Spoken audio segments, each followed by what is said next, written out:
موقع دیا جاتا ہے، ضمناً ہم لوگ ہیں، تو آئیے ایک ہونہار طالب علم جس سے میری مراد حافظ عباس صاحب تشریف لائے اور تقریر پیش کریں۔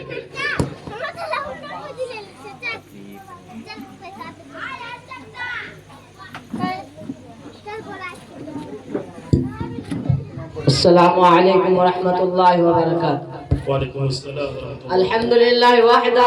والصلاة والسلام علی من لا نبی بعدہ۔ اعوذ باللہ من الشیطان الرجیم، بسم اللہ الرحمن الرحیم۔ قل ان الموت الذي تفرون منه فإنه ملاقيكم ثم تردون إلى عالم الغيب والشهادة فينبئكم بما كنتم تعملون۔ وقال النبي صلى الله عليه وسلم كن في الدنيا كأنك غريب أو عابر السبيل۔ پیام مرگ سے اے دل کیوں تیرا دم نکلتا ہے، مسافر روز جاتے ہیں یہ رستہ یوں ہی چلتا ہے۔ مومن کبھی ہوتا نہیں موت سے خائف، ایمان کا جوہر ہے بس اللہ سے ڈرنا، عمل سے زندگی پر غافلوں کا فخر کرنا ہے، یہ کوئی جینا ہے جس کے ساتھ مرنا ہے، جگہ جی لگانے کی دنیا نہیں ہے، یہ عبرت کی جا ہے تماشا نہیں ہے، ایک دن مرنا ہے آخر موت ہے، کر لے جو کرنا ہے آخر موت ہے۔ برادران اسلام اور حاضرین جلسہ، موت ہر جاندار کے لیے کتنا بھیانک اور کیسا خطرناک لفظ ہے۔ موت سے ہر شخص بھاگتا ہے، بچہ ہو یا جوان، بوڑھا ہو یا بوڑھی، مرد ہو یا عورت، جھوپڑیوں میں رہنے والا ہو یا کوٹھیوں میں، دیہاتوں کا رہنے والا ہو یا شہروں کا، مسافر ہو یا مقیم، موت کے اس تلخ گھوٹ کو کوئی پینا گوارا نہیں کرتا، موت کی آواز کوئی سننا نہیں چاہتا، اس کے باوجود موت ہر ایک کے پاس آتی ہے، کبھی تو ماں کے گود میں آتی ہے اور ماں کی آرزوں کو خاک میں ملا کر رکھ دیتی ہے، اور کبھی تو یہ بھرپور جوانی میں آتی ہے اور ہزاروں کی تمنا پر پانی پھیر دیتی ہے، اور کبھی تو یہ بڑھاپے میں آتی ہے۔ غرض موت ہر ایک کو آتی ہے، فرق اتنا ہے کہ آج ان کی کل ہماری باری ہے۔ اسی کو اللہ رب العزت نے قرآن کریم میں اس طرح بیان فرمایا ہے، قل ان الموت الذی تفرون منہ فإنہ ملاقیکم۔ اے نبی فرما دیجئے کہ جس موت سے تم فرار کرتے ہو وہ کہیں ضرور ملے گی، اور تمہیں اس مالک کی طرف لوٹنا ہے جو تمہارے ظاہر و باطن اور اندر و باہر کا علم رکھتا ہے، اور کل قیامت کے دن جس میں اولین و آخرین جمع ہوں گے اور نفسی نفسی کا عالم ہوگا اور تمہارے عمل سے کم بھی کرے گا۔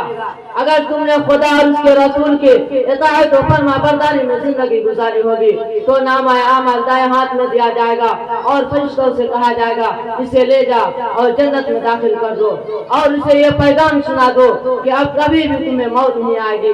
اور اگر تم نے خدا اور اس کے رسول کے قانون کو توڑ کر مخلوق خدا کو تکلیف دینے میں زندگی گزاری ہوگی، اور حلال کو حلال اور حرام کو حرام نہیں سمجھا تھا، رشوت و سود سے تم نے اپنی جیب کو بھرا تھا، تو کل قیامت کے دن ناکامی کے جھنڈا پیچھے کی طرف سے بائیں ہاتھ میں پکڑایا جائے گا اور فرشتوں سے کہا جائے گا اس کم وقت کو لے جا اور جہنم میں اوندھا منہ ڈال دو۔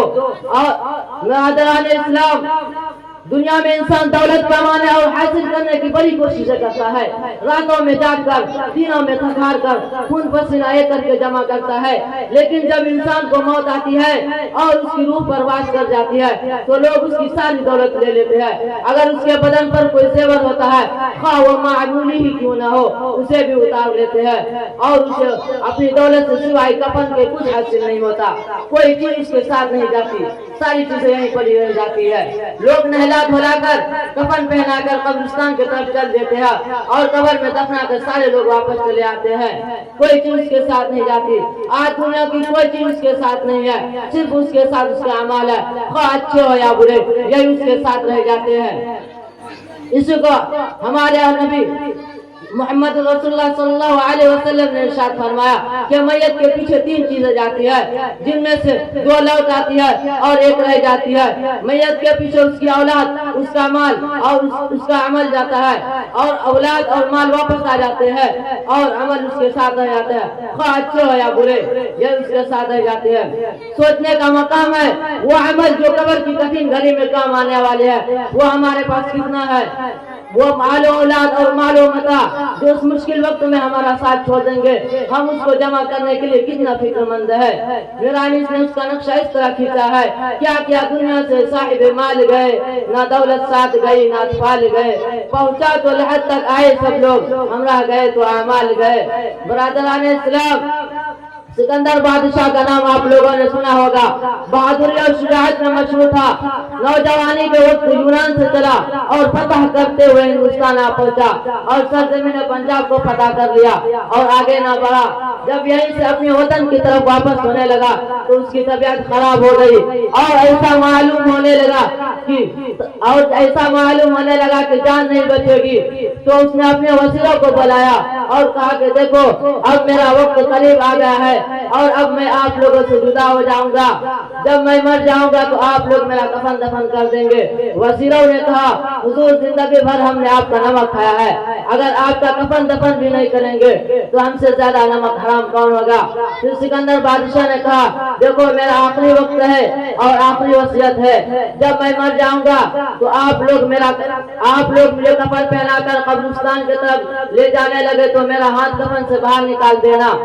وزیروں نے کہا حضور اس میں آپ کی بڑی بے عزتی ہوگی، کیونکہ آپ کا جنازہ ایک بادشاہ کا جنازہ ہوگا، اسے ساری دنیا دیکھنے کے لیے آئیں گے، جب لوگ دیکھیں گے تو کہیں گے کہ سکندر کتنا بڑا لالچی ہے، فتح کرتے کرتے مر گیا لیکن ابھی اس کا لالچ ختم نہیں ہوا۔ سکندر بادشاہ نے کہا کہ آپ لوگوں نے تو سمجھا ہی نہیں، میں اس لیے بول رہا ہوں کہ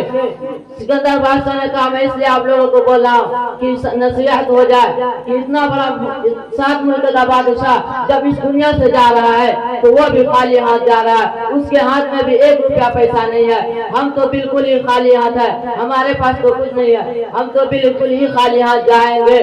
دوسروں کے کندھوں پر سوار ہو کر یہ عبرت حاصل کرنی چاہیے کہ ایک دن ہم کو بھی دوسروں کے کندھوں پر سوار ہو کر شر خاموش جانا ہے۔ اللہ تعالیٰ سے دعا کہ ہم سب کو موت سے پہلے موت کی تیاری کرنے والا بنائے۔ وآخر دعوانا الحمدللہ رب العالمین۔ ماشاء اللہ تبارک اللہ، اللہم زد فزد۔ یہ تھے حافظ عباس صلی اللہ علیہ وسلم جو آپ کے سامنے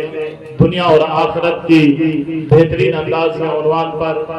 بات پیش کر رہے تھے، تقریر پیش کر رہے تھے۔ اللہ ہم سب کو عمل کی